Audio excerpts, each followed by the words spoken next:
Hi there. Welcome to YouTube Microbiology Journal Club, where we nerd out big about all things small. My name is Danny, and in a previous life, I dropped out for my PhD in microbiology at the University of Chicago, where I was infecting skin I grew with MRSA. Nowadays, I'm a fact checker for the university, or for pharmaceutical advertisers, and the president of Biotech Without Borders, a nonprofit based in NYC, dedicating to enabling the public with the tools of biotech. My name is Faz, and in the previous life, I got my PhD in microbiology from Imperial College London, where, amongst other things, I was making flesh-eating bacteria glow in the dark. And currently, I'm working as an editor for an academic journal. Every week we need to talk about microbiology, and today it's our deep dive week, where we look at each figure in a paper that we chose last week to learn and criticize the scientific findings. This is a journal club, and we encourage our audience to leave us questions and comments. And next week, if you join us, will be our news week, so where we survey a bunch of different articles and choose which article we'll be looking for the next deep dive. So make sure you subscribe to satisfy your microbiology curiosities. And you can follow along with the papers we discuss on either week in our shared Zotero in the Zotero library in the doobly-doo below. And we want to hear from you, so please use the comments to tweet us using the hashtag MicroTWJC hashtag. And So today we have something that we chose from our first non-COVID paper in a really long time. We looked at like top cited papers last week, and this was number one. yeah, so the title of this paper is A Deep Learning Approach to Antibiotic Discovery. So we hope there'll be some deep learning happening today. Yeah, the first side of this we have is like this question that they're asking. I guess AI is such a popular sort of object in our world these days, and we want to use it for every problem under the sun. But of course, like that's not super straightforward. So yeah, the big question is, can we use this AI technology to find new antibiotics? Yeah. So why would we need new antibiotics? I mean, there are plenty of reasons. The fact that we're running out. Yeah. I mean, Yeah. historically, antibiotics were created by bacteria as weapons used against other bacteria, and we kind of stole it from them and used it for our own uses. And Yeah, yeah, there are tons of different types of antibiotics out there. I think people have like a timeline of antibiotics. There's a golden era of antibiotic discovery, and we're sort of past the golden era. When people try to find new antibiotics now, sometimes they find basically examples of old ones, and like that doesn't work because if the bacteria has become resistant to it, like they have the same mechanisms. If you're finding antibiotics in the same class, right? So there's this big push, right? Like you can characterize antibiotics by like the types of things they disrupt. So like in this figure, right, you can see there's like cell wall synthesis, there's nucleic acid synthesis, there's protein synthesis. Lots of things go into making a bacteria tick, and antibiotics could fall into a class based on what they disrupt. yeah, and actually, the discovery of antibiotics has kind of slowed down a lot recently. Because in the olden days, it used to be as easy as finding a new species of bacteria and finding that it clears out something from a plate, and then you've got a new bacterial product. But then we kind of got all those low hanging fruit, and now it's getting much Mhm. harder to find new antibiotics. Right, right. And so on to the next slide of our intro. Yeah. This is a bit of a foreshadowing because it comes out of nowhere, but as I said, many different ways of having bacteria live and die, right? And an important thing that bacteria need to live is something called the proton motive force. It runs things like ATP synthesis, transporting solutes, so like getting sugars into the cells, and it can also be linked to motility. And so that's just one of the many things that go into making a bacteria live. And yeah, it's a foreshadowing because if we break it, we could kill a bacteria. Well, I mean, it's important because like antibiotics target the bacterial metabolism. So the idea of a good antibiotic is something that will target bacteria that doesn't target humans. So we want to look for processes like this that we see in bacteria that aren't necessarily found in humans, so we can target them specifically. Um, Right. Yeah, and I guess that's a big thing about drug development in general, right? This language of like targeting a system, right? Like you learn enough biology about something and you say, "Oh, now I want a molecule that goes in, right, and can like break this thing because we don't want it to happen anymore." Yeah, I don't know. That's just like maybe an interesting piece of language. So in our next slide, we have this crazy picture of some of the ways you find drugs. So large pharmaceutical companies basically make libraries, combinatorial libraries sometimes, or sometimes it's like molecules that they think are going to work. And so that image A is like one of these libraries. So imagine this room just full of plates where every well has a different molecule in it. And there's some idea of like how that molecule could be effective, but you don't really know what's in it. They made all the molecules, and the idea is that if you test them all, you'll find something, the needle in the haystack, that works in the way that you want it to. Yeah. So they've got like, and yeah, this is essentially like the equivalent. Most testing is equivalent of throwing spaghetti against the wall and trying to see what sticks. Yeah, Essentially, so totally. And testing. that's why they have robots do this sort of stuff, right? Like, it's not something that it sounds weird, right? Like, there's not a lot of knowledge about the pathways necessarily that can go into this. I guess it's all about assay development, right? Like you do one assay is the idea, and you test all those molecules, and you'll get things that work in that test. And how you set up that assay is really important. That's the stuff that uses, I guess, the brains. That's like the brains of the thing, like figuring out the right assay. But then after you know the test, you just kind of brute force it. That's drug discovery right now, Yeah, uh, in a nutshell. because we are so far from understanding every single thing that goes on in a bacterial cell that we are kind of stuck trying to like throw random chemicals at it and see whether it makes them stop growing, and Yeah, hopefully just through like testing every single thing in existence, we hope we'll find something that'll work. I mean, I guess it is like it. I like to think it's super random. They do also do some things like libraries might be very soluble, right? They optimize other things, right? Like that you can know from the chemical principles, right? So the library may Right. have things that like they already know how to make, right? Or that they know like isn't toxic, right? Maybe toxicity is important, right? Like they have libraries that are not like not toxic to other things, but the speed at which you can design molecules is certainly outstripped by right, certainly outstrips the speed in which you could make molecules, right, or even test them. So that puts us in this sort of tricky scenario. But yeah, this image here is an assay, right, that you could use to test for antibiotics, right? It's called minimum inhibitory concentration, and so the idea is you dilute your compound of interest down, and then you see at which concentration is the lowest that it can be that still stops the bacteria from growing. Right, and that's like been a classic for antibiotics for 50 years now. Um, Mhm. so now just looking at the whole pipeline, because there there is a lot of chemical diversity out there, but there are like certain limitations. I think you've mentioned before, like kind of something has to be able to dissolve in order for it to actually get absorbed into the human body to be used for treatments. But there are other sorts of things like things that are incredibly dangerous. You don't want to put in the human body, like something with like that produces cyanide or something like that. Just um, Yeah, there are things that are they might like, or they might even just hit pathways that you don't want to put in the human body. Like you don't know, right? Like if you're working from a huge amount of just unknown small molecules, there's all sorts of stuff in there. And yeah, only through testing can you really get it. And here in this graph, they actually give us like an estimation of like how much you could reasonably think to test, and they give it at like 10 to the six. So that's like a million, right? In the yeah, million range. They can test millions of things, but more than that, tens of millions, hundreds of millions, billions, trillions. I mean, that just becomes really unfeasible to test every single thing.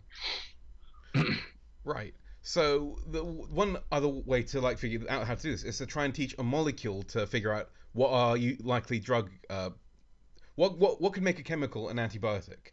Because Yeah, it's tough so for this is the computer stuff, right? Like this is what they call in silico approaches.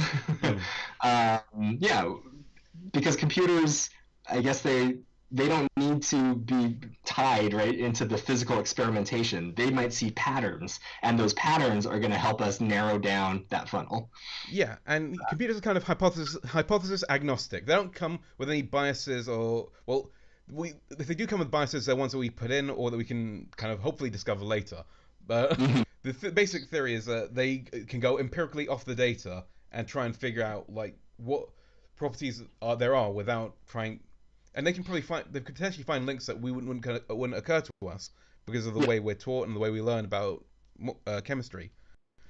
Totally. I mean, they also just have like they can just systematically go through everything, right? Like they are taking the same criteria and looking at each thing. And so this has been done before, right? This idea isn't new, right?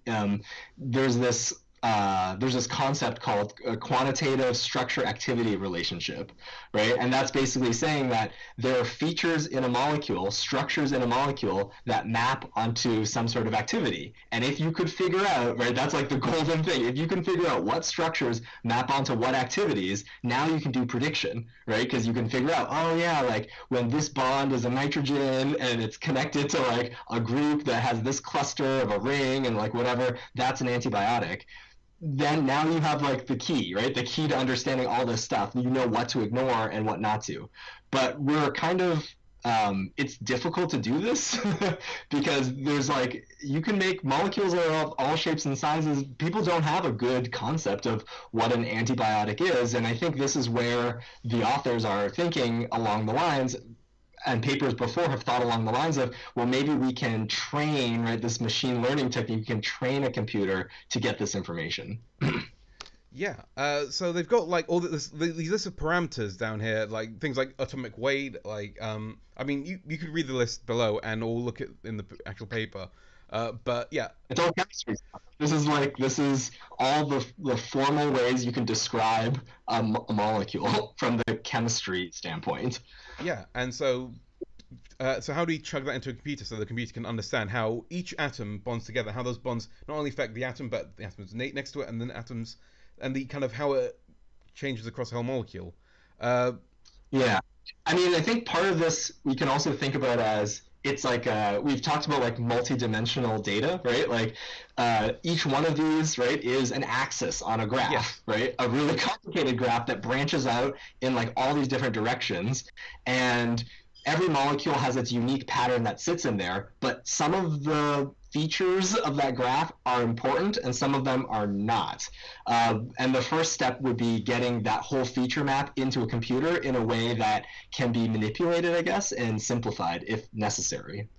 So yeah, basically, to get it to a computer, we almost have to like look at so traditionally you used to like break it down to functional groups. Go, oh, this functional group will bond to this, and but giving that to a computer, the computer would look at say that group and wonder what does this do, and then build out by figuring out what relationships is. So what are the other atoms that are bonded to it, and how that might affect it, and then each atom now.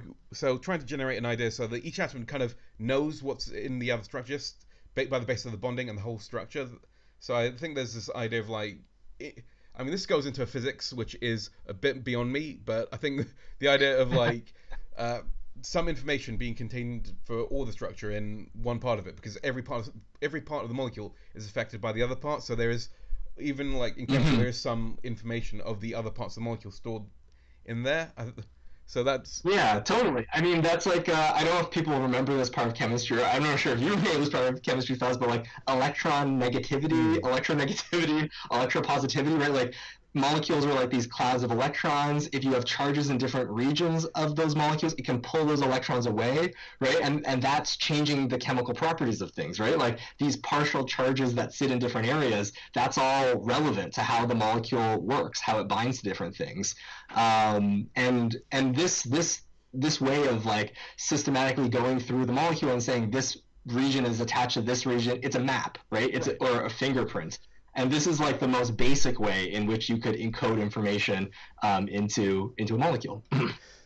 Yeah, which brings us to our next slide. So deep convolutional neural networks combine these molecular features with like the various like target properties, um, and then they like iterate over them to get like an idea of what it looks like overall. So Yeah. Okay. So this is um, this figure is partially like the computer learning that goes behind it, right? So the idea is that right, like each of those bars underneath it, right? Those that's the identity of the molecule, right? That's that table, right, that we showed earlier that says like, oh, that maybe white, right, means like is it hydrogen or is it carbon, right? Like those are each a description. Everything has a description, but computers are really good at transforming information, right? Like that's a big part of simplifying it, right? Like if you just have a huge table of every molecule and its properties, that's one way to represent it. But you can also, as you were saying before, they have some relationship to each other, right? So you can kind of mix, you can say that this is dependent on having a different table beside it, right? Like if the table is beside it, they have an effect on each other. And essentially that would make like a different color, right? Like if you can see from 1 to 2, right? Like at first they have these short Mm. tables, right, that only have the properties. But in number 2, once you convolute it a little bit, right, once you take the information from around it and multiply it together, the table becomes a bit longer and it looks a bit different. It's still a unique fingerprint for that particular area, but now it's being impacted by the information around it. And you can iterate that over and over again, right? To essentially, and you can group, right? You can group those tables in different ways, right? They have graph pool and graph gather. You can group those in different ways, and essentially you are compressing the information, right, that you get from the whole molecule into a single like statement, a single fingerprint, where everything isn't, it's not, it's abstract now, right? It's not related to the physical properties, right? Only through like these mathematical transformations does it become related back to like what the molecule is. Right, right. Uh, Yeah. so yeah, this is a part of the paper that I, as like a microbiologist, was very difficult for me to get across. I think you've kind of explained that a bit better. That kind of takes all that information, compresses it down to create this fingerprint that basically is derived from all these molecular features and how they relate to each other. That's right. That's right. And the big thing in machine learning is weights, Hmm. right? Like, but which features are important? So when we're thinking about what does the machine learn in all of this, what it's trying to learn is how to weight each of these like features so that the end fingerprint that comes out is very clear in associating structure to function. Right? So you would, this is the way that it learns what it is, but of course you have to supply like the definition, right? You have like a training set that says all of these molecules that have this particular fingerprint, right, they associate with this phenotype, right, this particular activity. And the computer's job is the computer's work is to say like what's the contribution of all these different pieces of data, and like that's like, you know, you could play around with those knobs forever, right, until you find the right resolution between groups. Right. Computers do that easily because that's what they are, right? Like they can instantly go through and just like adjust everything a little bit to find out what makes the perfect match. Right. And then they got this thing called a direct message passing neural network. Again, this is something that I'm not too familiar with because I think it's like they describe it as a way to just to take convert like molecule structures, which are like graphs, and then push them through a neural network. Yeah, so I mean this is like these two things are related, right? They are using these the direct message passing neural networks, the DMPNN. This is a convolutional neural network. This is a convolutional neural network, right? Like it's just right, because it actually it's doing exactly what I said, right? It takes information from around and it compresses it down. Like if you think about, this is a graph that comes from, well, they actually put it in their graphical Mm. abstract, right? It comes from a previous publication, right, that does the same thing. In essence, those 3 dots, I don't think they do a good job here, but like those 3 dots are supposed to be like the information, right, contained in a bond, right? That's the stuff that you can read off of, that you could read off of chemistry textbook, Right. right? Or like from looking at structure, you can categorize things, and they're saying that as we were saying previously, that string is influenced by strings around it, so they concatenate them together to make a new one, right? And you can iterate that over and over again. And so what was found in the past, this is previous literature, right, is that these types of networks are really good at categorizing things, more so than other categories that exist. So that's table 8 at the side, right? Like there are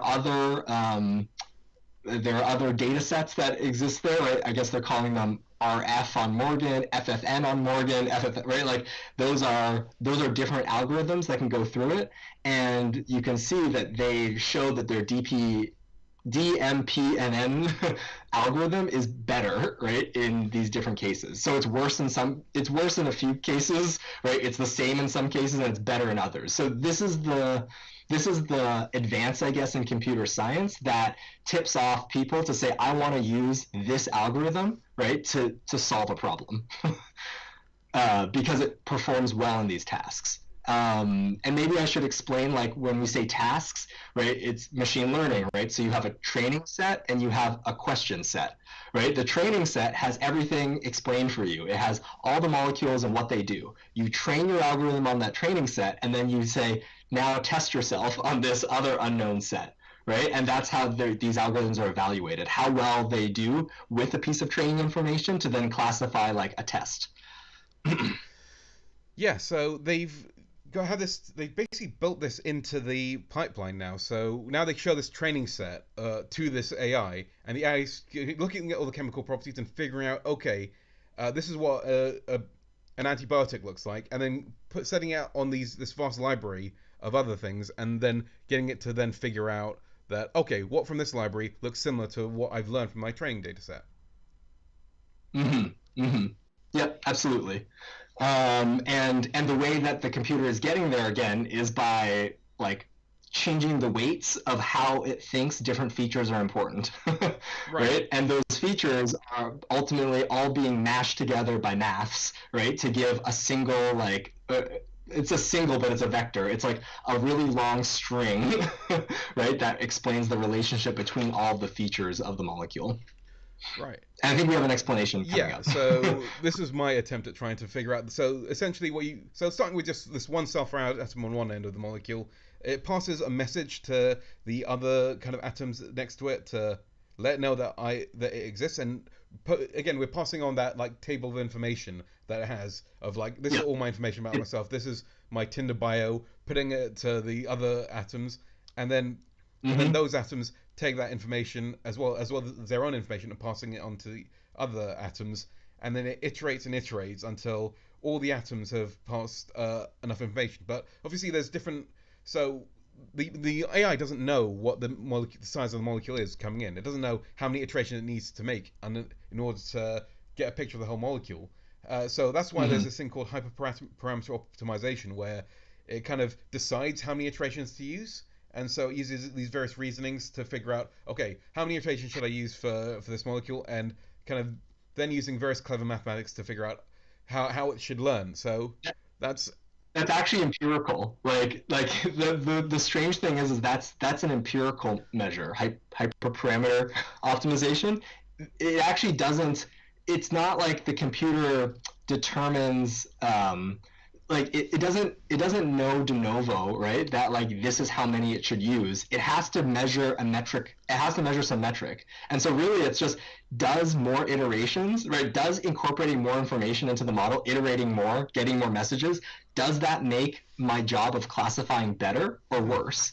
And that's how the computer decides, right. right? It's very abstract, right? Like there's no knowledge that it's applying from like the chemistry or anything like that. Like all of that becomes abstracted in the computer's eyes. And then maybe this is kind of what you were saying before, right? Like the computer doesn't isn't like a it doesn't have knowledge as much as it like is just executing an unbiased set of rules. And as long as we're setting its parameters right, like to say, oh, we want this goal of like being able to distinguish between these things, then it will do who knows what it's doing. Actually, this is the whole point of deep learning, right? Like we don't really know like what mathematical rationalizations it's using to say that one thing should be weighted higher or lower.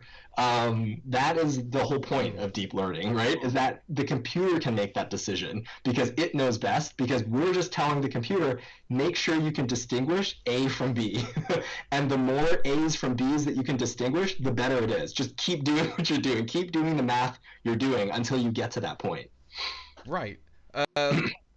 So yeah, that's amazing. Another thing that I, Mm-hmm. like kind of that the researchers brought up in the paper was that okay, so each in order for each message pass, there needs to be iterations. But the question is like if you have a molecule that's big or complex, like you might have to do quite a lot of iterations, and the computer might decide it's best not to. In which case, you'll get points Mm-hmm. where where like say a molecule on one side of sorry, an atom on one side of the molecule won't necessarily be aware of an atom on the other side of the molecule. So therefore, the Mm-hmm. question is, will they still interact, or will they not, or will they miss out something chemical because they've missed out on that extra Right. level of Or how does, or maybe the thing is just how would that information be incorporated at that point, right? Because we've left the computer to do its own thing, and it's made its best decision on what it thinks are the important features to characterize. But we as humans know that there are other things that can influence that, right? And so this is sort of us imposing, saying like, well, what about, right? Like we don't fully trust the computer to make decisions at some level, right? We know that it's going to optimize based on this, but we can bring in our own ideas of what should be in that mix and impose that onto the end result. So yeah, they added some extra like information or features that you can but through this other software I don't know if, like kind Mm-hmm. of resource called RDKit that they put on top. So Mm-hmm. I mean when they test their model on the paper, they'll use it with or without the RDKit to kind of see whether how much it adds or not. Um, Mm-hmm. Yeah, and that's just a way of, I guess, shoring up, I guess, shoring up the amount of information that's in there, because we know de novo that probably there will be effects from stuff that's far away, and so we're just like enforcing that into the algorithm here. yeah, and next slide. So Right. So a little bit of a summary again, right, of everything that we've seen. And like I just pulled it out. It's like it's pulled again from like all sorts of places, right? Like the table in the back, that's some of the RD kit like features. Then like there's the atom features, right? We know those. We know that that has to be parsed through this message parsing, and like I highlighted this figure again because that really is like the best way to think about this, right? Is that like there are tables represented by those bars with different colors, with different shades in them, right? Those tables are what we observe about the molecules and the bonds. And through this message passing, they're able to concatenate those tables together, right, to make more complicated tables that now, like, they're still all related, but it's getting abstract. We're moving to abstract land, right? And you keep doing that over and over again. And then you ask the computer, okay, so now based on what you saw, right, and this new string that came out, right, what is the right way to weight everything in order to give us the resolution between molecules that do have activity and molecules that don't? And through once that whole mathematical structure is in place, you optimize it, as you were saying, hyperparameter optimization, right? Is just like saying tweaking, I guess, more like higher level things in the algorithm. And then you can also ensemble things together. You can also like do groups of, you can have the machine run. I think we have something to describe this later as well, but you can have the machine run over and over again on smaller sets or distinct sets, and hopefully they come out to the same answer, right? You average those together and you're like, that's better than just training a single thing. yeah, so essentially you get to this point where the our AI now understands the molecule. It has an understanding of what the bonds do, how its structure works, and then so where do we take that? So now we have to the molecule has to figure out. Okay, I know how this works, but how does this other molecule work? And we can help it along with our training set. So in so I think this is a little bit of a like the training set already had to go into the model, yeah, right? So in some ways we just this is like we're skipping into, or we sort of skip this one part, right? Is that that's all fine that we can have a machine absorb everything from a molecule and figure out some mathematical fingerprint. But I kept saying that like it's about weights though, mm, right? And those weights are determined based on its ability to distinguish between things that are and things that aren't antibiotics. So this data that they pick up in figure 2a, right, is that training yeah, data, right? This is molecules that they tested, that they say this is an antibiotic, this isn't an antibiotic. And so the computer can do all the fingerprinting stuff, right, and all those convolutions, but all that is worth nothing if you can't tie it to a phenotype. And the way that you tie things to a phenotype is through the training set, right? yeah. And this like set was essentially it was taken from a library of 1,760 FDA approved drugs and 800 other natural products. So the thing that they tried to look for here is differences in structure, so chemical diversity. They want to make sure they found as many different structures as possible, because otherwise if they're all very similar, then you just hemmed down in this alley of just one kind of Right. chemical structure. They want to be able to, the thing they really want to do in this paper is find an antibiotic with a structure completely different from what we've seen before to find an activity Hmm. that's completely different. So Hmm. they pass them through it. I mean, it's biases, right? Yeah. Like for example, like if you gave a data set that only had a certain type of molecule, right? Then when the computer took that in, right, and they made all these strange fingerprints, right, through their convolutional neural network, but through the directed message passing, that those fingerprints, they would say, oh, it's really easy. All of these molecules that we've seen, right? Like all these antibiotics are all the same, right? Like this is the thought experiment. If we put only one class of antibiotics in as a training Hmm. set, right? Then the computer would be really good at finding that one class of antibiotics. But that's not what we want the computer to find, right? We want the computer to find new antibiotics. So we kind of take this shotgun approach in training to say, well, like what about all this other stuff, right? And some of these molecules in the approved drugs, some of them are antibiotics, some of them are not, Hmm. right? And I think that that's an important thing. I think that's why it's nice that they put 800 natural products in it as well, because some of those are, right, Hmm. like there's even less known about those things, right? Some of those are just things, right? Things that they can make, things that they found in other libraries.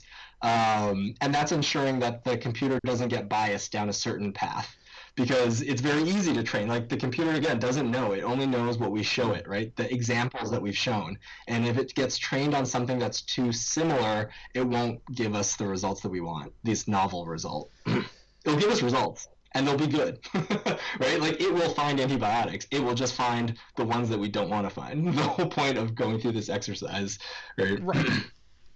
Yeah, and so in these graphs you kind of see in red are the inhibited. So they measure things by optical density. So that's basically shining a laser beam and seeing where the bacteria disappear. And the ones that disappear are very low in the optical density range, and they're highlighted in red. So they Yeah, found, they never grow, right? They never yeah, grow, they and things will start absorbing laser light when they grow. yeah. So like it'll be yeah, so they have an initial dose and it'll just decrease a lot. So you will get some left over in the background because there's still like some stuff left over from bacterial popping, but um, popping is not a technical term, but it's Lysis. lysis. Yeah, lysis. That's right. Um, but yeah, so moving on to figure S1b, they rank all of them in terms of like which ones uh, were the best at lysing the E. coli and which ones were the worst. And you've got this. But not lysis, right? Like this is MIC. This is Oh, inhibition, right. That's right. not growing. Not growing. Yeah. I mean, yeah, yeah. So this is based on relative growth rate. So before it was optical density. So yeah, um, yeah. So they rank them, and this is the kind of. So now we've got a big data set of saying that things that aren't antibiotics and things that we can say are antibiotics. I think. Um, Yes. Yeah. Absolutely. I mean, from this crude assay, right? yeah. It's a really like the definition isn't fancy. The definition is a very simple assay, right? But it grounds the learning in something that right that we didn't know before, right? This is the utility of the learning algorithm, right? Because from this small set, we're hoping that the computer will find relationships of like we'll be able to identify what is important and what isn't important in a way that were not able to. Yeah. So now we've got these two like chemicals, and we can now tell the AI that one's an antibiotic, one isn't an antibiotic. So, and Mm-hmm. then It's going to play around with those knobs, yeah, right, to make sure that whatever weights that it's choosing in that fingerprint algorithm, right, in the directed neural network, is able to distinguish between these two classes in the set of data that we gave it, right? yeah, that's right. Uh, and of course, it might pick up different things depending on how many what you run it on, and you want to make sure it gets the biases least. So what they did was had an ensemble of different AIs where they each they each were trained on different parts of the data set, so they'd pick up like different things, and because they Mm-hmm. pick up on different things, you can test them and almost average out, so they won't. So if they are biased, it would average out, and Yeah, so I think that is that's definitely the idea behind ensembling. because again, like we don't really know what weights the computer is going to choose, right? I think actually, wait, let's see. I want to see in the when they ensemble it, did they really subset the molecules to Yes, the because ensemble? they said they deferred it. Um, so they have a quite a big section on ensembling, saying like so apparently did they used ensemble. Different random split of the data is what they Yeah. said. Hmm. Uh, Yeah, so it's like another way of trying to mitigate bias, hmm, right? That like we don't know where the bias is. I think that's maybe an important part of like the understanding why ensembling works. hmm, Like why should the average of random subsets be better than just running it once over the entire data hmm, set? And I think the important thing there is that we don't know where bias is in the data set, hmm. right? Like the whole point of running machine learning is we don't know what features to look at. And if we don't know what features to look at, we don't know where the bias could exist. It could be anywhere. And then the way to get rid of that is adding more random noise by randomly subsetting from the training set, right? We would get random biases in each one, and then the average of it would be hopefully less biased than if we just gave the whole set by itself. Yeah. And actually, again, this is empirically determined. It's known that this technique works because when you do these tests on training sets of data, right, it gets better results, right? Ensembling gives better results, and I think that that is the strangest thing for me when I think about AI and like a conception of what AI is, right, is that there's a lot of stuff that's done empirically, Hmm. right? That their first principle, like it sort of becomes like these practices have become like the language of making good Hmm. algorithms, right? Like it's oh yeah, it works. This is how it's done. You randomly subset, you introduce this bias. I think there are sometimes mathematical underpinnings for the reasons to go down these paths, but it's not always the case, right? Some of it is just by testing it against these training sets and these problem sets, right? Like how was this algorithm found at the beginning? Because they had these sets of data that were um, that are basically for benchmarking algorithms, right? Sets of things that have like right there.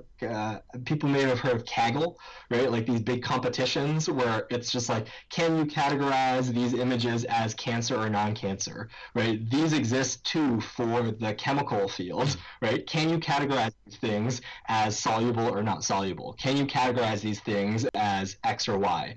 And this algorithm, this directed message passing neural net, right? Like it has performed well in these cases, and it's already known that ensembling them works. So again, this part is not new, Hmm. right? The paper is not contributing, right? A new way of doing this analysis. This already exists. You can get it on GitHub. They actually make it accessible Hmm. for people, right? Link it in the paper. The contribution of this paper is using the tool, right? Training it in a specific way, and then following up on those leads. Right. So that brings us to Figure 2b, which is an AUC curve, which essentially tells us how reliable the test is. So the true positive rate versus the false positive rate. Um, Mm-hmm. so this is where they take it from the test set. They've got a small subset of it that's the validation set, and then there's another that's like a, a further test set. The so Actually, I think the way that these are made is they actually the algorithm doesn't have to give a binary. So right. like antibiotic not antibiotic is a Hmm. binary, right? That's how the algorithm is Hmm. coded, right? So like in the training set, you have all the different molecules and you have one or zero if it's an antibiotic or it's not an antibiotic. But when the model runs on a classification task, right? So this is a classification task now, it outputs not just a one or zero, it'll output any number between one or Hmm. zero for the confidence of what it thinks it is. And so when you rank, so then they just rank them. Everything that the algorithm spits out, you rank it and you plot that on a graph. And the idea is that you want a lot of confidence. You want the algorithm to pick up things that it thinks is working. And that's what you get with this with this AUC graph. Yeah. So the algorithm is working is basically what you get from this. It is doing some sort of classification. Yeah, and that I think brings us neatly to C, which actually shows us like the ranked molecules and which ones the algorithm think are very good fits for antibiotics and which ones it doesn't. Um, Hmm. Hmm. so Yeah, yeah. See that 1 to 0, right? Like there's a bunch. It can fall in this range. yes, they took the top 99%, top 99 molecules that they thought could be antibiotic, and then they tested them. Um, and Oh wait, I guess I want to say, going back to figure C, is that they also, you can, this is the output of a machine learning mm, algorithm at the end of the day, right? At the end of the day, this is what all machine algorithms make, and you can look at that in an Excel table. That's what all those tables are, right? They basically did this process with their algorithm and other algorithms, and they put it all in tables, so you can see how I guess the algorithms change the rankings. That's like the whole point. They never speak to it directly in the paper, right? They speak to it of some things once they have their hit, but yeah, I just want to throw that out there. That like this is the output of all of that machine learning is this.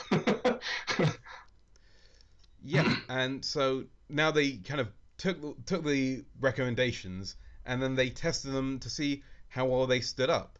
And there's To the real world. yeah, and actually it seems like it was actually seems to be quite good because they got about 51 of them showed some growth inhibition based on like a cutoff of a zero point 0.2 for OD600. So uh, that and so yeah, Yeah, I'm not sure how that stacks up to other things, right? They don't actually do the right? Like, I guess it's really laborious to do this for all the other ones. And again, this paper isn't trying to prove.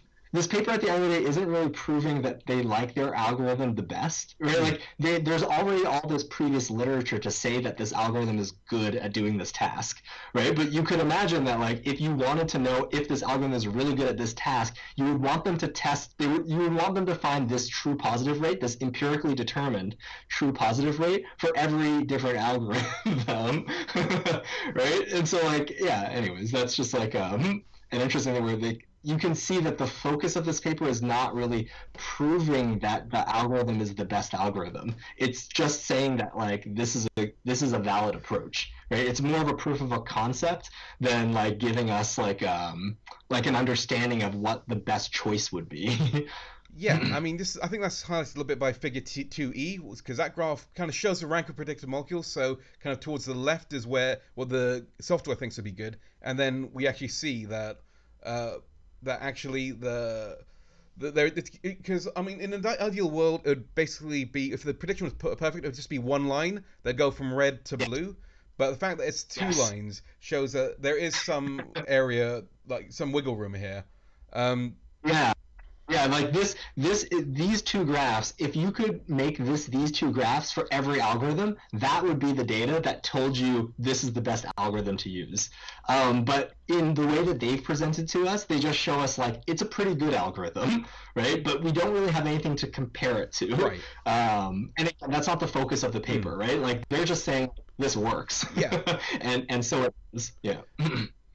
They, I think they do say that they're really, they're happy that they see that slight upward slope Mm. in the graphs, right? In E, because that slight upward slope means that the strength of the prediction does matter at some level, right? That like the stronger the prediction, the stronger the inhibition. So like there's something there. Yeah. The network is giving us some information. It just doesn't always work. And also, if you like look at the density of the dots, you notice that they do like if you just look at the density instead of like just the line itself, that actually does bear out the algorithm's choices a bit better. But Absolutely. but Yeah. but because Yep. we're humans, we don't weight. It's hard to weight that the way we used to look at the line rather than how it's actually weighted based on how many hits and non-hits it gets. Yeah, yeah, yeah, for sure. Like I think that's a good, and they tried to emphasize that with the bars, the color Yeah, bars, right? They're like, oh, you might not be able to see this, but look, like also the lines are getting less dense as it goes on and denser in the negatives. So like it can find these mm. extremes. It can find the extremes. And also I'd argue that Figure 2F is almost even more important because that picks out candidates from the least likely pool. Hmm. Because I think Hmm. because one of the things that I'd automatically say as a criticism would be okay, well, how do you know that if you don't just put like kind of pick out any random number of molecules, you'll find antibiotics? We have to like have a negative to confirm the positive, and this is where they look at the things the algorithm definitely thinks aren't going to be good antibiotic candidates and test them out. And there is definitely less good antibiotics candidates in here by the looks of it. Yes, but I guess also I think this is also important for people's understanding of machine learning algorithms, right? Is that like there still are things in here that have biological relevance, right? That the computer doesn't pay Mm. attention to. And one could ask why, right? And the answer would be because the training set, right? Like I guess like this is where it gets really complicated, right? Because like why is because the computer doesn't think they're important. That's because we gave the computer this type of training because we gave it this information. This is the space in which improvements could be made as well, right? Like understanding what made these things go out, yeah, could be something, could unlock other things. Again, this is if you're like a computer science Mm. researcher, maybe, right? And trying to make the best antibiotic discovering algorithm, right? Like you'd be stuck in just this part, right? Like you'd be iterating over these pieces of data and back to the math drawing board and like playing up with the algorithm. But we're microbiologists and we're pushing forward because we want to know like what about these, like did it find novel antibiotics, right? Like are these antibiotics going to be useful? So let's keep Yeah, so going. now we're going to go. We got like a network map showing the relatedness of all the molecular structures and the data sets they looked at, and That's like we've seen these types of plots before. It's dimensional reduction, right, right? They use TSNE, but we've seen UMAP before, right? It clusters things that are similar. yeah, and what they find was that they did find an antibiotic from this. So they screened out a bunch of things that they actually screened for things that are being tested in clinical trials. Um, Hmm. and so they found one of their positive hits was this C-gin N-terminal kinase inhibitor called SU327. Anyway, they call it halicin, and I'm gonna stick with that. Um, Yeah, you don't have to call it. I think it also had like it had a designation like SD something something. Like it had a name. SU3327 is its designation. There you go. Yeah. I've got my notes in front of me. So yeah, it's a preclinical nitrophiazole under investigation as a treatment for diabetes. So this potential diabetes treatment turned out to be quite a good antibiotic, but based on what the computer predicted. Um, Yeah.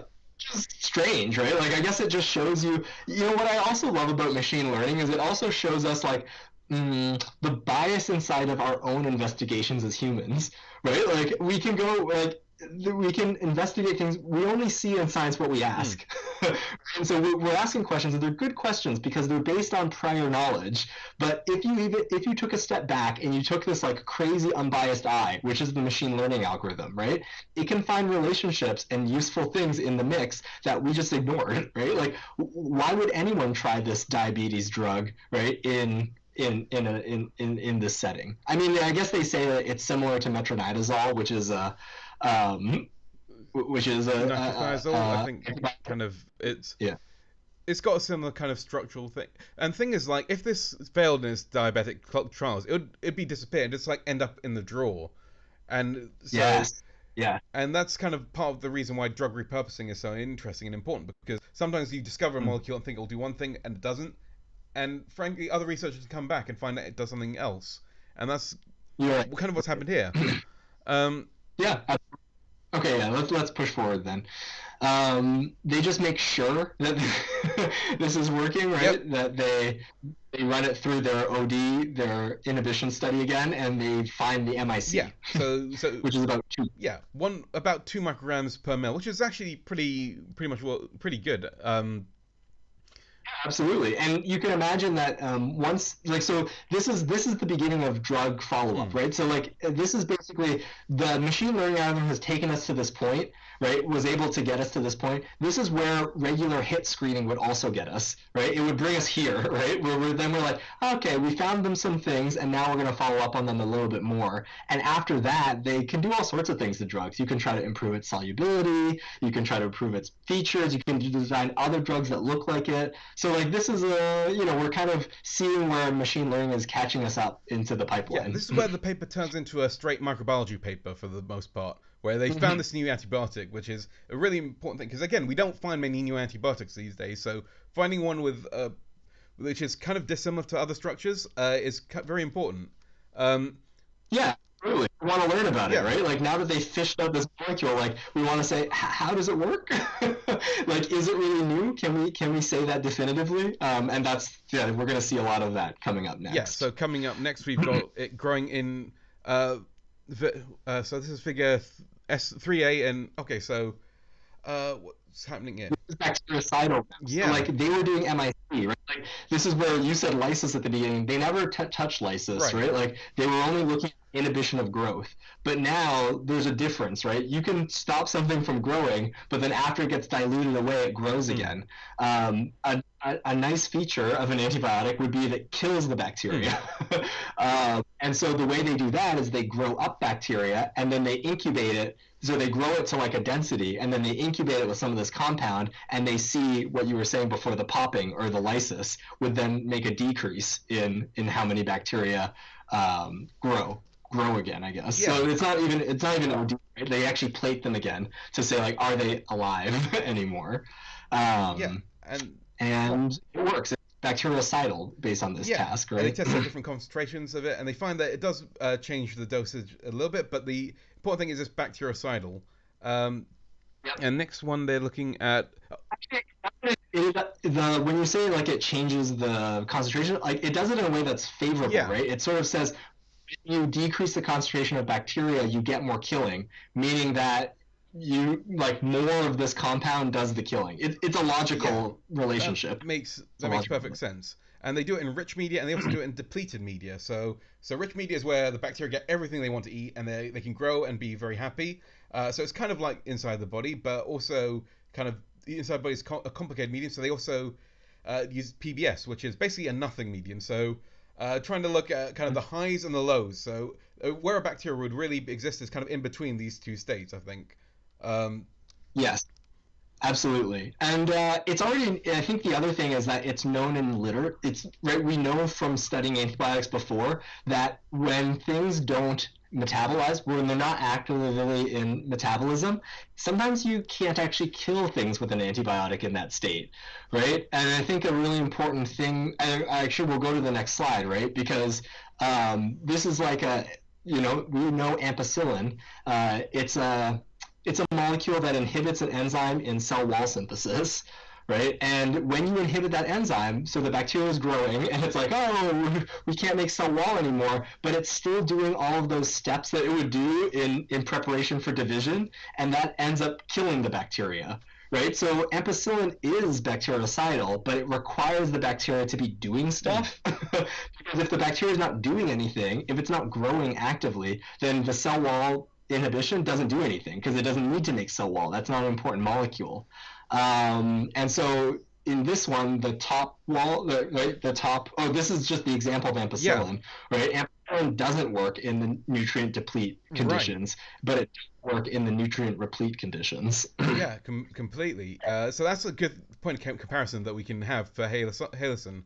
Um, Mhm. so figure 3C is almost like comparing a combination of Halison and ampicillin. So yeah, It's like, and I think important to look at the time, right? That mm, it's sort of like, oh, if they have all these bacteria and they put some ampicillin in, after a certain period of time, there are some cells that just don't die from it. yeah, And if you add Halus into it, then they do die. So I don't know. They say persister here, but like I know persister is like a very strict. mm, Like there's a lot of stuff that goes into defining a cell as a persister. This is one persister mm, phenotype, but it's not all the persister phenotypes. I would say. yeah. So persister is almost like before it evolves antibiotic resistance, where like it's kind of withstanding that big shock of the first antibiotic, kind of. Hmm. Yeah, yeah, but yeah, over a certain set of hours, I feel like, I mean, because it really depends on, because I know E. coli has a doubling time of like 20 minutes in certain media, at its right temperature. Um, so that so for any Because like what it could be doing is it could be killing ampicillin resistant bacteria, right? That's a possibility. yeah, Yeah. but the thing is, like, I guess when they add the halicin, they literally derail that, right? Yeah, Hansen works on those things. I guess I just had a problem with this figure because, like, I could tell that they were trying to speak to this body of literature about persister cells, but I also think that they didn't do the experiments to really speak to that body. Yeah. They gave us a crumb, right, where I'm like, oh yeah, like this could deal with persister cells, and maybe we'll get to a paper about persister cells in a later journal club. But it is a big body of Mm. literature that ways of describing those cells. I'm not sure if I think that this is like a really good description of that. Yeah, I think that's fair. Next one, they look at a bunch of different. So this is figure 3D, where they Mhm. look at E. coli strains harboring a bunch of antibiotic resistance determinants. So Mhm. this is where they test whether any of these are actually able to break down halicin. Can any of these antibiotic resistance protect these bacteria against halicin? Yeah, and it doesn't really seem like it. So they have the controls, right, in K, where you can see like those resistant bacteria, they really grow a lot more than the wild type. And you can see with halicin, it's still all around 2. In some cases, it does better. I guess that must be noise or something like that, right? But it even seems like the MIC is better in some of these circumstances, probably because those bacteria can't grow really well, anyways. There's some other things that go into that, but importantly, none of it. There's no jump upwards, right, above 2. So from this data, they can feel moderately confident that the mechanism of action of halicin is not one that we know Right. before. Mhm. And so they next one they moved into tuberculosis, into mycobacterium tuberculosis, to see. And they again like they do their kind of MIC and they find that okay, it actually does pretty well against tuberculosis as well. Wait, this is no, this is not Oh, sorry, no, you're tuberculosis. right. I'm sorry, I got completely confused there. This is a completely different one. Uh, This is just, I guess, I don't know anything. I don't know too much about this antibiotic, but apparently you don't give resistance to this antibiotic by giving them a plasmid. You do it by knocking something out, or you put something in the chromosome. And so, like, this is just showing it's another antibiotic that it doesn't work on. oh, right, yeah. Okay. Yeah. Yeah, sorry. Forget what I said about tuberculosis. This is something completely different. So yeah. Yes. Yeah. So This is another extension of Figure 3D is this L and M. One more antibiotic that halicin does work on that usually one more antibiotic resistance mechanism that halicin doesn't care about. yeah. So and this is oh yeah. No, this is the tuberculosis one. Then we go to Yeah. tuberculosis. Yeah. So yeah, this is where they test on tuberculosis and find that okay. And they also test it on a whole bunch of different other resistant. So they looked at tuberculosis. They also looked at sorry, Acinetobacter. Yep. Pseudomonas Pseudomonas aeruginosa and carbapenem-resistant Enterobacteriaceae. yeah. And these are all like offenders, I guess you could say, of antibiotic resistance, right? Like tuberculosis, this strain that they're using is like multi-drug resistant. They have this whole panel of these different organisms, right? Every bar here is another organism that is resistant to something. And so across all these panels, it does seem to have inhibitor concentrations, but you can see that it's not really at 2 anymore for some of these. So like especially Pseudomonas aeruginosa, that MIC now is at like almost 100. Yeah. It's probably in the 50s or something like that. So we're getting into the range. We're taxing it, right? Like it's not going to be perfect. They throw out the hypothesis that something about the capsule of Pseudomonas aeruginosa might be the reason why halicin doesn't work on it. Who knows at this point, right? Like you just don't know. But in general, you can call it a broad spectrum antibiotic maybe from this point. Yeah. It's working on different bacteria. Is Enterobacteriaceae, are they gram positives? Uh, Or are they gram positives? I'm not sure. I mean, They don't. sorry, I do like kind of wish they had more positive controls on these graphs so I could like keep things in Yeah, context. Um, yeah, absolutely. So it's a good point. Like, I do think that they're kind of running away. They're really excited about what they found. They're showing us a lot of different things, and as I said before, like they're giving us breadcrumbs to these phenotypes, but I don't think they're like definitively nailing down this is the phenotype, right? So yeah, broad spectrum, but like, what does that really mean yeah. given the data that they've shown? Uh, so Okay, we're gonna they're gonna plow Yeah, onwards. plow onwards. So figure 4A. They want to Uh, the mechanism of action. right. Yeah. So how? So they figured out that it works. How does it work? Um, Hmm. Hmm. yeah, first step is trying to evolve halocin resistant mutants. However, they're Hmm. unable to isolate spontaneous suppressor mutants after 30 days of. So usually you just like try to incubate your bacteria in with your antibiotic for a fair amount of time, and then it'll eventually evolve a way to get around Yeah, it. But apparently they yeah. couldn't do that, which is kind of uh, show offs. Humble brag.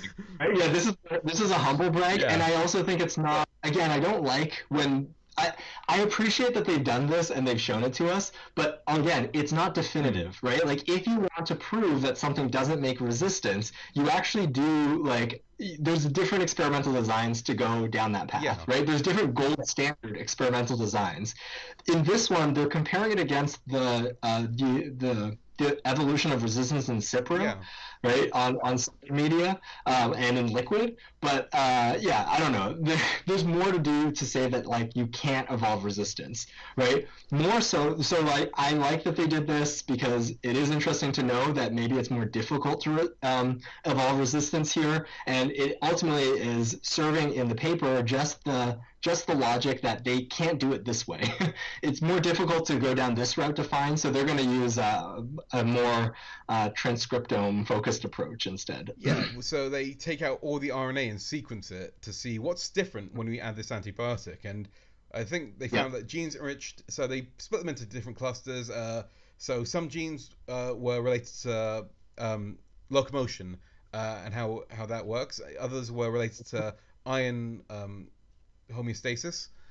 Um, Yeah, and so this is I kind of like this is kind of cool. I like it if you can't find the chromosomal changes, right? If you can't find mutations occurring in the chromosome, then maybe you can just find like upregulation and downregulation as a way of getting at mechanism. It's kind of cool. I like that interplay between like because in my mind transcriptomics is like a very new genetics hmm, like view, right? We weren't able to capture this information before, right? People if we were back in the olden days, we would basically say, let's just continue trying to find suppressors. They didn't try hard enough to find suppressor mutants.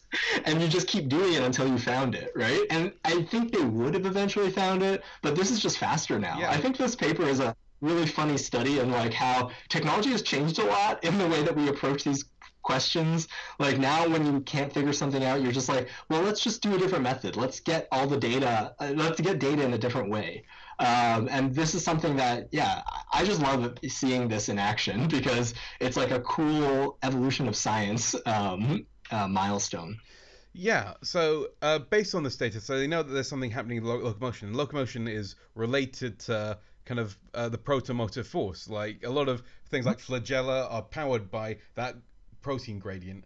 So this comes back to that foreshadowing of that protomotor force, which is kind of governed by two things. So firstly, there's the electric charge. So you got your hydrogen ions on one end of your membrane and lack of them, and then that has like an electric charge. It also has like osmosis, where simply just having an ion of a certain thing being having a difference between them, that also mean has a proportion. So Yeah. So I think a nice way to think about the electric potential is that's just charge, irrespective of knowing like a specific ion. So like things like sodium ions have hmm, charge, right? Potassium ions have charge. If you selectively export those ions across in a different direction, you can build up charge on the membrane. And then I like think of pH as very specifically hydrogen hmm. ions. Right? Because like that's very specific. It's like that's only talking about hydrogen ions and the concentration gradient for those particular things. Um, and yeah, it's kind of like a battery. It's a capacitor, Hmm. actually. If anyone's into electronics, like, right, this is like a capacitor thing, right? Like the membrane acts as a capacitor, it builds up charge, and then you can have little leaks in the dielectric or the membrane in this case, and then you can use the charge that passes through as energy. Right. So how do they test this? Well, uh, the first. Sorry, one more thing I want to say about PMF. So cells have many ways of regulating PMF, right? Because it's really important for them to Mm. survive. So usually, if you do a change in one, right, you'll get a change in the other, Right. right? Because the cell, in trying to survive, will start like upregulating different mechanisms to try to like, or different transporters will turn on, right? So like, just keep that in mind as well. They're related. Right. For sure. Um, Mhm. so yeah. So since I mean, so what are they measuring here? So since they think it could be proton, since they think it's PMF maybe, right? They one of the hypotheses you could say is that then changing the pH, right? Because that's changing the concentration gradient of hydrogen from the inside and the outs from the outside at least, right? Changing that would maybe reduce the MIC activity. Right. And they kind of so as they increase the pH, which they would therefore kind of decrease the amount of hydrogen ions in the solution, halicin becomes less effective. Um, Yeah, and that's consistent, right? Because if halicin is like breaking up the hydrogen ion gradient, right, it means that it's equalizing it. It's probably letting hydrogen ions into the cell, which would then make the two concentrations equal. So then, oh well, let's just compensate by that by removing some hydrogen ions from the exterior, right? And then maybe that means that halicin can't do that as well, like break down that right. barrier. That's what they're seeing here. So that's how this ties into their hypothesis. But it's like a scrap. But they do a good job about following up on this particular hypothesis. Yeah, I mean they tested both Staph aureus and E. coli, I believe.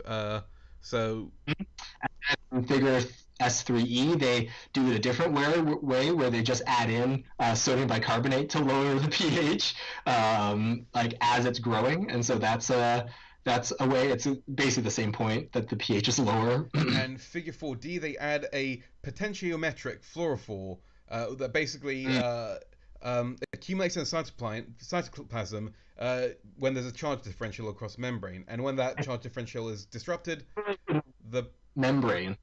membrane, I think it's membrane. Yeah. yeah.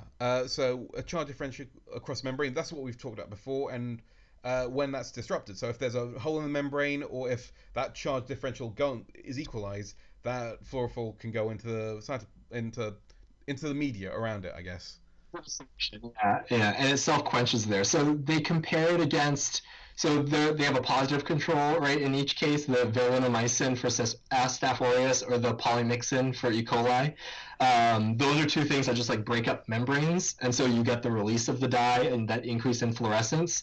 And then they have halicin, which when they add it, the fluorescence goes down, and so going down would mean that more of the dye is going into the membrane, right? More of the dye going into the membrane is actually that delta psi, is the electric potential Right. changing, right? So cells are like, what they're seeing here is that like when they add halicin, the cells start trying to do something to their charge balance, right? They're desperately trying to hold on to like the charge in some way, and because uh, they they hypothesize that that's through the pH mechanism, right? Like that's why, or that's sort of the reason why seeing this signal, right, from the electric potential side is giving them more confidence that it's the pH side of things. So yeah, they're not changing pH now. They're just seeing like that it's working on the converse part of that equation on the other half of it. Right. Right. Um. Yeah. So I good, right? So like this is where it's like I feel like this paper had like some breadcrumbs where they were saying like persister cells and like broad spectrum, but like this one, I feel like this is the gold Mm. standard of saying that something is acting on delta pH or on the PMF. So I like this. This is to me like the most important graph of like how the mechanism of action for the mechanism of action Yeah, story. I mean, I think it's really good. I mean, just looking at the timing of it, because it's almost an instantaneous effect. They're measuring in like seconds essentially, Mm-hmm, mm-hmm, which mm-hmm. is like kind of so these are the immediate reactions of these cells, which I think found very interesting. Uh, Yeah, yeah, And the thing is that it stable. I guess never mind. This doesn't tell you anything about like the if the cells are successful in dealing with this charge, right? Because we're just measuring the fluorescence of the dye, Well, so we just know that dye is getting absorbed into the membrane. yeah, well, this like reflects the charge aspect of it because the pH reflects the chemical aspect. So, as you mentioned before, cells have ways of altering their charge. So that charge is returning back to normal. But that doesn't necessarily mean that the hydrogen ions are equalized. That could mean that there's other ions inside that are doing that work. Yeah, for sure. Yeah. And then those actions could be so like this is the next level deeper that we don't get, but like how does the disruption of PMF by halicin kill the cells? Right? You could ask that question as the next step. Yeah. Um, So okay. Oh, they're going to give us some more like more correlates, right? To this being a PMF or a delta pH issue. And that's because they look at the synergistic or antagonistic effects on two different antibiotics. And we know previously that tetracycline is something that is dependent on delta pH to get in cells. So because it has an antagonistic effect on the killing here, then we say, oh, it must be disrupting the delta pH. And then we see this like synergistic effect with kanamycin. And because kanamycin uses the electrostatic to get in, then this is that compensation that the cell is doing, right? When halicin goes in, it compensates by like pumping stuff in or out, and kanamycin gets in more there and has more of a killing phenotype. yeah, which kind of fits in with what we've seen before because we know that the pH is changing, but the from what we saw immediately that the cells adjusted the electrostatic part of it, so kanamycin could still get in. So that's quite interesting. Another interesting part is what they looked at with iron. Because when they increased the amount of iron available, that that made it more effective at killing. Um, Yeah, and they think that that's similar to a mechanism of action for daptomycin. And so then they ran this little test where they're like, oh, well, what if we, right? Like they didn't test like if daptomycin resistance, right, yeah, is going to have an effect. And it kind of doesn't. yeah. Kind of But doesn't. I mean, it is interesting because like one could say speculate that the ions could be the thing that is changing in order to keep equalize it. But I don't think they've gone as far as to say that. I think the most they say here is that it could be like almost like a cofactor that helps the halicin killing. Yeah, they think that what's happening not inside, right? Because like a deletion on the chromosome, I actually didn't read into what the actual mechanism of action is of the delta DSP1 Mm, resistance. Like you could say like, oh, but that's something that's affecting the intracellular environment. But when they supplemented the iron in, that was in the extracellular environment, right? So like, okay, it kind of works like daptomycin, but maybe just like it's sensitive to the different thing. This is a great figure for the next paper in the mechanism study, right? It would be to like grab some of these results and go down this route. They definitely pursued this more than they did again persisters or evolution of resistance or something like that. yeah, I think that they're more interested in figuring out the how rather than like the because I think with persisters we're looking for okay, is there going to be resistance? But I think they're more interested in finding out how this new antibiotic works. Yes, absolutely, absolutely. So Um, and again, because I'm always struggling to say like, what is the paper teaching us? What is novel about the paper, right? And like, this is part of their novelty, right? Is that like using this method, they found something that really we haven't really seen before, right? All these tests kind of fail to describe what we've seen, and that's exciting, right? The finding of novelty, because as we said before, people have hit a bit of a brick wall in finding new antibiotics. So yeah, it's very exciting to see this data. yeah, next they look. So they're gonna go down the path of showing us some clinical relevance or preclinical relevance of it. And before they do that, they're gonna identify the bacteria that they're gonna use in their model, which is this multi-drug resistant Acinetobacter baumannii. And we see some of the same in vitro tests that we saw before. The MIC curve, it works against it. And the bactericidal tests, again, it's bactericidal. Yep, and then they take it into a mouse model. So a mouse wound Hmm. model that is using this thing called tape stripping, which I shall demonstrate for you now. If you can, so watch very closely. Take a bit of sellotape, and I just take it off, and this like repeatedly put it off in order to create a wound model. They use a much stronger sellotape, but effectively that is how the model works. Yes. Mice are also neutropenic, so Yep, like they also don't really have a good immune system. And so once you've done this strong tape stripping and dripping of bacteria onto the wound, these mice cannot control the yeah, bacterial so yeah, growth. they made these nice neutropenic. So I think for these models, they have to make it a bit able, because I guess in normal situations, mice have a lot more neutrophils than humans, and that means that humans tend Mm. to be more susceptible to things like Acinetobacter. So in order to Mhm. get you can tell this is a part I know more about because I've been silent for quite a lot of this, um, but yeah, so they drained it and then they created this model that's been tested before, and they tested whether their antibiotic worked, and it, and so they kind of did a topical like kind of it's effectively like they've bruised the skin a fair bit and added the antibiotic at certain time points to see how it reduces this bacteria. A lot. They put a lot of antibiotic Oh on yeah. it. I feel like it's hard to say that this model, like every 4 hours for 24 hours. I mean, in a hospital setting, that's definitely a very Mm, realistic type of application schedule, right? right. Like I could see this being like, I know burn is like a big thing where like you get resistant infections appear. Um, uh, what is it? Diabetic Yep. ulcer, right? Is a wound model where this is really important. And so in both of those things, I agree with the way that they've applied this. It's like hospitalized settings, right? And again, that's actually where there's a lot of fear of antibiotic resistant bacteria, because in those settings is where we have a lot of those strains circulating, and we also have people that have various levels of immune compromised or like otherwise compromised functions. And so, yeah, Yeah. it works in the preclinical model of that scenario. Yeah.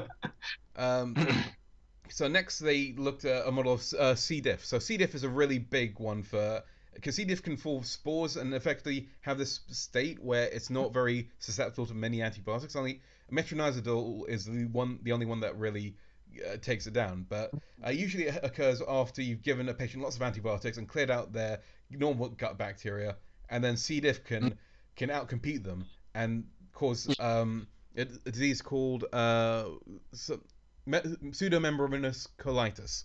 Um, Yeah, basically it grows so much that it's making its own layers, sheets of C. difficile in your intestines. yes, it is unpleasant. So, yeah, they found that the C. difficile is actually quite sensitive to halocidin, which is quite important. So they did a model of pseudomembranous colitis where they gave these mice a lot of antibiotic and then waited for that to come out of their system, and then they infected them with C. diff. And C. diff proliferates when it doesn't have. If there are other bacteria there, it doesn't do so well. But if there's nothing, if you give it like plain and empty like intestine, it'll just do great. And then they tested their antibiotic on this model. Yep. And they give it a nice they have a positive control, or they have like a comparator in this. They have metronidazole, which is the sort of the standard of treatment now. Although if people are following the news, you also know that like fecal transplant is like the new exciting technology for dealing with C. difficile. Yeah, eat shit, bro. Sorry. No, that's a scientific term. It actually counts because it's scientific. It's And in this model, it works. Like by day 120, they have none of their animals have detectable C. diff anymore if they're treated with I mean, I Hallicin. think it should be noted that three mice in this group initially didn't get C. diff infection, so they had to take that into account a little bit. So they are working with a small group size, and there may have been an interfering effect that made those mice less susceptible in the first place. So that's something that we need to take into account. But apart from that, in those three mice, it did look like it was doing quite well. Um, Yeah, I guess like again, like this is not like these. This is again. They're back to the breadcrumbs mm. in this in this paper, where it's like these are really interesting results, right, to get, but they're also not the full like characterization of these models, right, and this Oh particular yeah, I drug. mean, a lesser research lab would have been able to like salami slices into like 10 different papers and piecemeal pass them out, but they're trying to like give a whole picture to try and almost uh, get like the hype up, get a bigger picture about this. I Yeah, think. they're very, like this proof of concept is a really big like line that runs through this Hmm. paper, right? They do want to do good science and show us like hints of mechanism and stuff like that, but they also want to say like people should be doing Yeah. this, right? More people need to be doing studies like this, right? And following up even more because there's real potential here, right? A big part of this paper is the potential. Yes. Exactly. Because yeah. So I think moving on to the next paper, where next figure. Oh, now this is an interesting one where they, because now we're going back to the Yes, AI. backpedal to the AI, right? And really, like in some ways, maybe people were feeling a little bit cheated because when they did their initial screen, they only used like this drug repurposing Hmm. hub data, right, which had 2,000 things. But if we're really going to make a dent in like the pipeline of discovery, right, we're going to have to go orders of magnitude larger than a few thousand things in a library. And so here they have anti-tuberculosis library that has 10,000, almost 10,000 different Yes. compounds in it. And the interesting thing about that is they didn't find many good candidates in that one, which I. Yeah, but they also knew that this library is structurally Hmm. divergent. And so again, going back to the sort of the mess of trying to explain the algorithm, but you can, it's already sort of de novo, you know why this doesn't work, right? Because if the training set doesn't have the complexity, right, doesn't capture the diversity of the classification problem, it's not going to work, Hmm. right? Like you're not going to have things that classify well. Um, and if you go into the next figure, figure 5, S5, B, and C, when they take the top 200 hits and the bottom 100, none of them have antibiotic activity, which isn't surprising because the model wasn't very confident, I mean, anyways, of the I things think that. the fact that it isn't surprising says how much we're convinced of this model at this point. Because I mean, for me, if I was thinking this model doesn't work, then it would be surprising because I'd imagine that there'd be maybe one or two things that are random. But this one actually almost shows that the model might have some sense that it's because you'd like to think that in this library there may be one or two things that might make E. coli like think twice before growing. But Yeah. the fact that like the model can show that okay, the model says it's not confident, and then you can then demonstrate it. That I think that's quite an interesting thing. Like, Maybe, but I'll counter with this, right? Because so they did the top 99 and the bottom mhm, 63, right? In the drug repurposing hub, right? And that percentage of the library in total is a bit higher than this percentage, I right, think.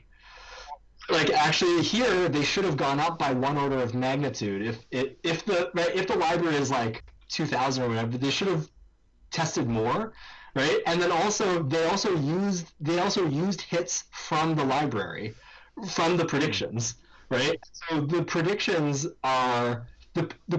are picked out of this list non-randomly, right? If they picked 300 random things and then they showed that there were no hits, then I would say, okay, that speaks to this library itself. right. I But actually, the algorithm could just be very confused by this. It could be picking out things that just don't match up at all. This library still could have stuff in it yeah, that's useful. We just don't know, right? And here's the big challenge, right? This is the challenge that we were trying to solve the whole time, right? Is how do you go through a huge amount of molecules and find something that works, right? And how do you do that in an unbiased way? Um, this is a limit. I think actually, to me, this is a good point that they're making about the model by showing us this data. They're showing us a limitation mm, of the model, right? That the model can't be used to find things like this. I don't buy it that it helps us say that the model is good, right? yeah, I think it's more just saying that this is a blind spot, and there's no way to address it right now. right, yeah. Um, Because for a moment I mhm. was thinking like we're the most nightmarish reviews ever. Oh yeah, can you do 10 times more experiments to support this? But Yeah, I don't think that that's but it. yeah, Like this data is important, and it shows us that it just doesn't show us. It's not telling us that our model is good because we know that this data set doesn't have any hits in it, and it didn't find any hits in it, right? We actually still don't know if the data set, if the the data set has any hits. I guess a priori we know because it's anti-tuberculosis medicine. We right, like people think that it's not going to do anything, but again, I don't know. Like that's a lot of things, right? Like a different algorithm could find it Yeah, potentially. I think you're right. I think there should definitely be a hits in this library. It's just that this algorithm, based on what's been trained on, isn't equipped to find them, and that's Yeah. why it's picking up. So yeah, I think. I mean, I think the interesting thing is that kind of random transect idea of just like picking out random and then see how that compares. Just to get.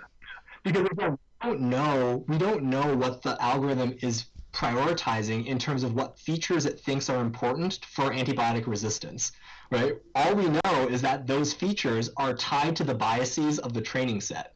And we know a priori that this training set is not like the library that we're testing it against. So seeing this negative result, I don't know. Yeah, It's right, like it's just it doesn't work in this circumstance, which is an important thing to remember because that is the bias of all machine learning things. Yeah. yeah. I mean, I think the idea of like doing that random thing to get an idea of the hit density, like seeing like, but then again, doing that, you never know when to stop. So it's. Yeah. Yeah, for But sure. anyway, moving on to Figure 6A. So Zinc database, which is much bigger. It's Hmm. so one. Uh, yeah, now we're getting into that really large. We're saying, oh, here's a even bigger one, and actually they're going to leverage. I don't know if I said it in a later slide. I don't think I did. So like the important thing is after doing that Wuchi anti-tuberculosis library, they said, okay, well, all of that is good training data, right? So they can pump that in now, and now they've expanded the chemical diversity now of their training set again. And so, okay, now they have another data set to look at, and maybe they're better equipped to look at this data set because they've expanded their chemical diversity by adding all of that negative data, right, into the training set. Right, yeah. And so the zinc it has 1.5 billion theoretical structures, which is Which is huge. huge. Yeah. And it would take, I guess, probably too long to go through it. So they actually subset this library as the things that they're going to end up testing. Yeah, and so they filter things down. They're still having to end after all their filtering, churn through about 107 like million molecules, but Yeah, um, huge. And that is those molecules are all indicated. Those tranches of molecules are all indicated by the yellow here. And the way that they filter it was things that they a priori know could be hmm, antibiotics, right? And have similarities to their training set. So they're also right. They're also right. They're helping the algorithm along a little to find things in this data set. yeah, yeah, definitely. And yeah, so I think moving to Figure 6B, which kind of shows out the output of it, where Hmm. Why did they show it like this? I have so many questions at the end of this paper. mm, Why did they show the hits in this way, but not the way that they've shown it previously? Right? Like we just saw before, they use a line to show it, but here they show it like this. It confuses me. I'm very confused why they mix it up for I us. mean, I think it's so we don't get bored. I mean, it's yeah, have different throw different graphs at us. Because this is essentially the same graph that we've seen before, right? It's prediction value against the molecules, except now I guess they're giving us the quantity of molecules to kind of bin things into like they have a cluster of stuff that is up It there. might be speed because the software output requires it to come out this way rather than the because they were dealing with much more data, so maybe they have to bin it and I don't know. No, I don't understand. It doesn't make sense. Yeah, maybe they couldn't put the full data set through. That could be it. Mm, They couldn't put the full data set through, but that still doesn't mean that they can't show us the same graph. In my mind, I'm trying to transform this graph into the graphs we've seen before because that's more mm. comparable, right? That's how we can understand what's actually going on here. And I think what I'm seeing here is that they have lots of hits for one and down. The graph actually, after they've incorporated the Wuchi tuberculosis model into the training set, they get a lot more positive hits. right? You're no longer seeing that like smooth curve where there's only a few things that get positive. They start seeing a chunky curve where it's like lots of things are at high and then it kind of like goes down a little. Yeah, I see what you mean. Yeah. Yeah, right. That's the transposition of this graph into the format we've seen before. So the algorithms changed a lot Mm. by adding the Ruchi data into it, right? Like it's become a lot crazier, I guess, in its predictions, right? It's saying like it can now predict what it thinks are antibiotics in a larger stretch of things, right? And again, this is an important point I think people need to know, right? Like and it's kind of hidden in the paper somewhat, right? That like the training set really impacts the types of stuff that comes through, and so much of using machine learning algorithms is in the practice, is in the empirical application of it, right? Because given this data, they're going to have to filter it in a different way than they did before. They can't just take top 100 because top 100, right, isn't capturing the stuff that the model thinks is right? Instead, they actually do a cutoff on the probability score, right? And we can see that in the next, I think we see it in the next one. They cut off the probability score at 0.8. And then they apply another type of score, which they haven't previously needed to do to filter through this data, right? They apply another thing to say, we want to find things that are really different from other stuff. Right. Yeah, the Tanimoto score, which is essentially this like is a mathematical way of saying is it similar or not. Yeah. And from that, they get 23 hits, right? So, like, kind of interesting, Mm. right? Like, the output of this model has to be massaged a little bit differently in order to get us to a hit way. And that's based both on how we've trained it, but also probably on the size of the data set. Yeah. Yeah. And I guess for me, because I spent so much time reading about how this algorithm works, like I want to know those things. I want to know their empirical lessons from using this algorithm. And the story that they've shown us isn't those empirical lessons. It's more just like, here's what it can do. But if people are going to work with this in the future, you're going to have to know the empirical lessons. And you know what? As a cynical dude, right, I'll say that those empirical lessons are trade secrets in some ways. Those things are the devil in the details that companies can step in and say, we can use it. We know how to navigate this confusing landscape. And I can't help but look at this paper as a little bit of a marketing thing, right? Where it says, like, there will be companies that come out and say, we know how to massage this algorithm in a way that gives us consistent hits, right? Like this is priming the market, priming investors to learn what the important things to ask companies are, and then giving the companies, right, a roadmap to say like, we can hit those guideposts and we can make those things for you. I mean, I say that your cynical reasoning is, I think there might be something there, but I also think that there is a lot of problems in trying to get that those empirical like kind of figuring out what the AIs are actually looking at. I think there's a lot of trouble people go to try and actually figure out what AIs know because Mm-hmm. so I think that there's an issue there that it could be. AI knows. It's not about what the AI knows is the empirical stuff, right? It's what the people know, right? In sort of massaging that data set, right? Like what if they, for example, right? What if they showed us the prediction score from each tranche individually? What is that all about, right? Right. Could they show would that teach us something about what's going on? Again, that's not what this paper is about, right? I think that that's the important point that I want to reiterate is that the paper is not really trying to teach us about this machine learning algorithm as much as it's showing us that the machine learning algorithm can give us useful things, right? But in terms of how to use it, I don't get that. They have the ability to teach us that. They just haven't written that paper yet. Yeah, I see what you mean because I think another part of this is that this is written almost for microbiologists to try and understand. There's a lot of stuff of trying to break down this machine learning algorithm into very simplistic words. And thing about when you're writing for a journal, you have to write towards the audience because it's going to be sent to reviewers who are microbiologists. And so if you throw too much Yeah. machine learning at them, they might just go, okay, well, I'm not going to review this. So I feel like Yeah. so there are various other aspects. I mean, I'm not saying the cynical aspect is wrong, but I think there are lots of other like kind of other dimensions to look at this through. Absolutely. No, that's a really good point. Like how could this paper even come to publication, right? If it branched off in too specific of areas, there'd be no one who could actually render a good opinion on it. And so the way that it's written is Cell is a biology paper, right, for other biologists. It's also a very prestigious paper that tells stories, right, that need a lot of figures. And so this is the way the story came through here, is for that reason. Yeah. So moving on. Okay, I sidetracked us because I want to Yeah, talk that's about.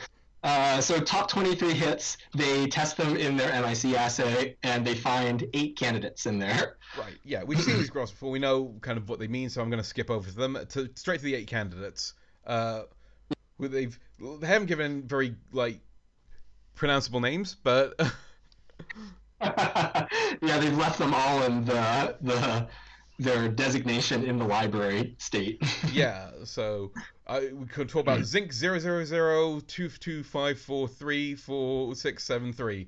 But the takeaway is, right, is these are the MICs across. Now they do all the different organisms, selection of organisms, and you can see there are actually 2 that come up that have broad spectrum activity. Yeah. So again, I've pulled up those graphs. You can see. I'm not going to say the names again, but they do have broad spectrum activity. And going further on, some of them had like Yeah. So okay. Oh, go ahead. Okay, sorry. Okay, I will say the names one more time. Okay, zinc 0001000327716 has structural features found in both quinones and sulfur drugs, but its Tanimoto scores, so it's still quite a very divergent structure. And then there's another one which is kind of a bit more interesting. It's got a very different structure called zinc 00022544673, which is very new and different and potentially low toxicity of humans, so it could be very ripe for exploration in the future. And they do that preliminary characterization where they see, does it have a mechanism of action that's like different than the other resistance mechanisms that we know? Seems like the MICs are very similar. Yeah. So probably is a unique mechanism. They don't dive too deeply, but it could be based on that preliminary information. And because they know the similarity of one of them to this class, they also specifically test, right, that resistance mechanism, and it doesn't do as well as it does. It still is resistant, I would say, but maybe just a little bit better. Yeah. And I think that this is actually, I always think that it actually could be the same thing. It could just be the mechanism of action of fluoroquinolone resistance, just like slightly tweaked. Right, yeah. So that definitely could, because again from the structure we can kind of predict that. And then that brings us to the second to last figure, which is figure 6SG, which it basically finds that these antibiotics are bactericidal in nature through similar ways that we've found before. And so good.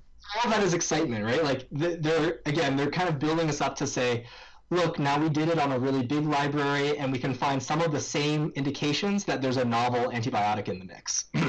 Yeah, and because I think that for this paper they need to find more than one antibiotic. Otherwise, it wouldn't. Otherwise all they've done is find one new antibiotic. You need to like find more than that in order to prove the concept.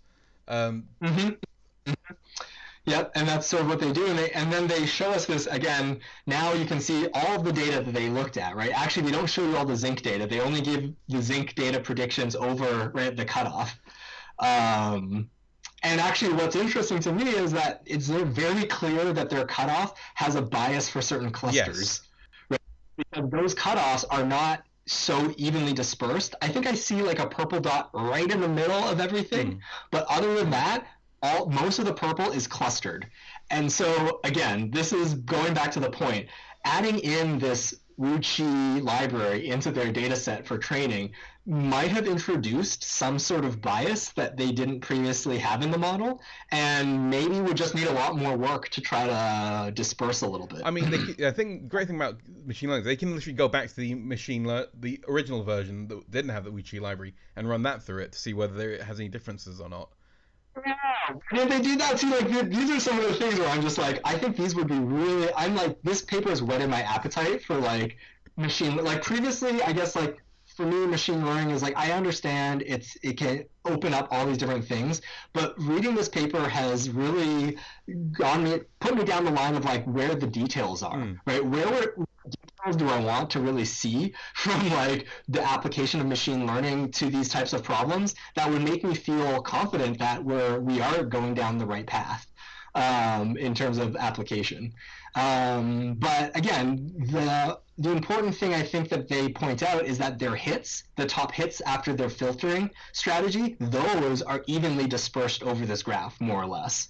And so they do say that that is a nice indicator of the unbiased way, right, in which this algorithm I works. mean, Uh, are they? Um, that's what they say. but because You can get clusters upward, and none of it's in the Wuxi library at yeah, all, right? In terms of chemicals. there's literally one that's quite close in the middle of the Wuchi library. The rest of them are like kind of clustered towards a different area. So, but then again, you wouldn't because I mean, not every structure is going to be antibiotic, so it's going to be it's difficult.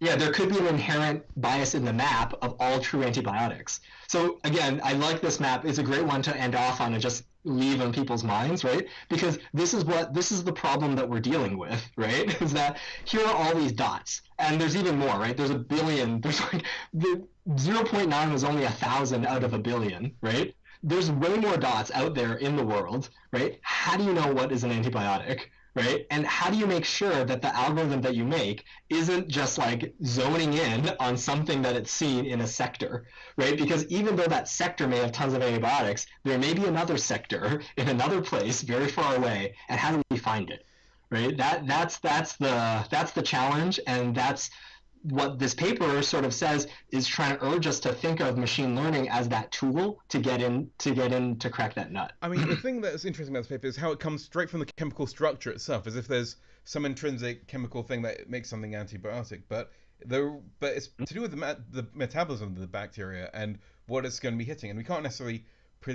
So again, we're still doing that kind of random shotgun like approach of trying to hit random things, but then at this point it's using that hits to direct further investigations, find some things that are very similar to that hit or that have similar properties, but it's still Mm-hmm. uh, so I mean again, if you don't hit, if none of these chemicals in that initial learning like training set hit like a area of the bacterial metabolism, then that area isn't going to be covered in subsequent searches that it does. For sure. For So sure.